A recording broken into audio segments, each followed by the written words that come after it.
Welcome to Conqueror's Blade Unit Control 101 Part 1. In this video, I'll break down basic unit control commands and unit control after hero death. Let's begin with the basic commands. There are 4 unit control commands that you get introduced to as a new player. X, get information, hold position. C, follow the commander. V, orders to attack. And control, interact with an object. Pressing X once puts your unit in the formation that was used most recently. You can always check which formation it will be on the bottom left of your screen. Blue indicators on the ground helps to assess where each model of the unit will be placed before it even gets there.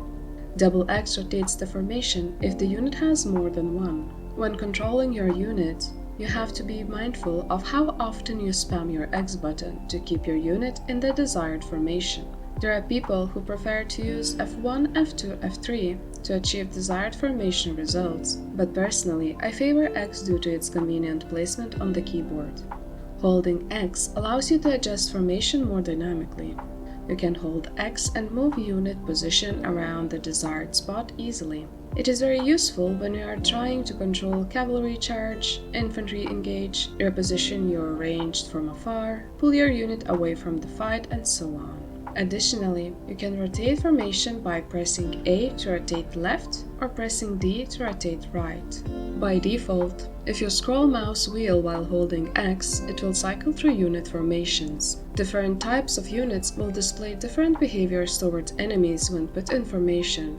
Most commonly, units will stay in assigned formation without an urge to engage a nearby enemy, and will try to reform formation assigned in case it gets broken, like SNS kick, let the bodies hit the floor, let the bodies hit the floor, let the bodies hit the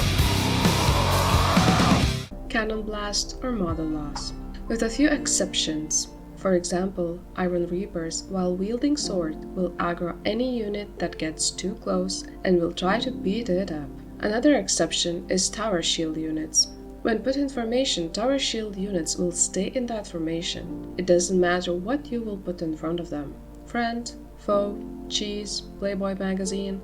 They will do a little bit of damage if someone tries to bang their shields, but not a significant amount.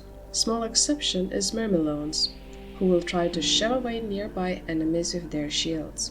If the formation gets broken, tower shields will try to reform it automatically, but in a blob fight without commander using X, some models can get bugged. An exception to it is braced stalwarts.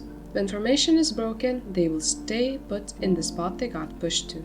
Pressing C makes unit follow the hero, and double tap C will make unit sprint towards the hero, while double tap C will force your unit to come to you faster. This command has several issues.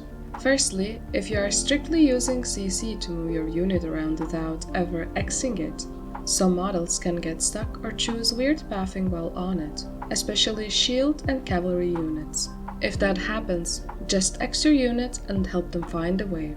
Another issue is that while units are running towards the hero, they are completely defenseless. They will not defend themselves if they get attacked. They can and will become someone's free kill if you don't keep an eye on them. Pressing V once spreads out your unit and makes it attack the nearest enemy. Holding V allows you to send unit into the fight.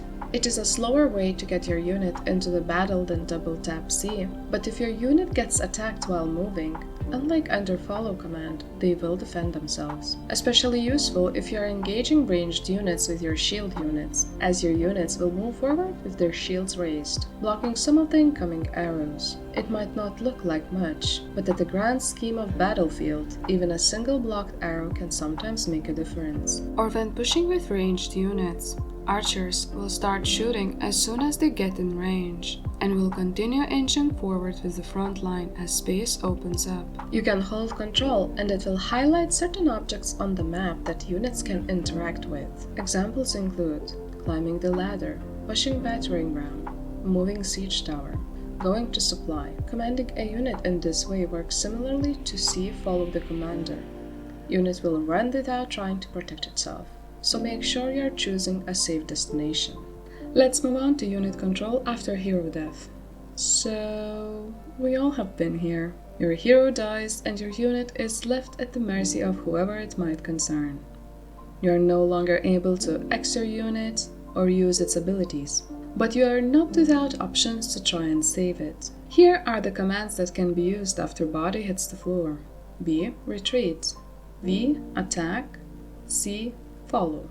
After hero death, you have an option displayed at the bottom of your screen to hold B for your unit to retreat. If you do not retreat your unit from the battle during your death timer, and it still has models alive, around 5 to 6 seconds before hero respawn, your unit will start to retreat automatically, and will completely despawn after additional 15 seconds. After unit despawns, you can pick up its surviving models for round 2. However, pulling your unit out of the fight prematurely might not always be the most optimal scenario, as retreat works in a similar way as follow commander.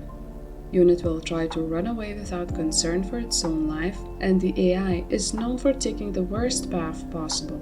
If you die while playing brace-type units like Phalanx that guard the gate, or some archers safely tucked in the back line, you can retreat them early so you can pull them again on respawn. Your unit is in no immediate danger and is likely to survive. If you die in a blob fight, depending on a unit, it might be for the best to press V. Your unit will be safer in a blob than running away. Hopefully, your team will win the fight and you can retreat your unit safely, or at the very least, it will spend its final moments bringing value. Another command you can use after death is C follow. After your character dies, you can left-click to cycle between your team members' POVs. When spectating your ally, you can press C and your unit will start to move towards them. It can be used to either give your unit a safer path to follow on retreat, or send some unit support to an ally in battle. However, it is a very niche command to use after hero death, and unless developers introduce a more efficient way to spectate your teammates while in death screen, barely usable, but worth to know nonetheless. And that concludes part 1 of unit control. In part 2, I will be covering some good to know unit type specific controls. Happy hunts, and I'll see you in the next one.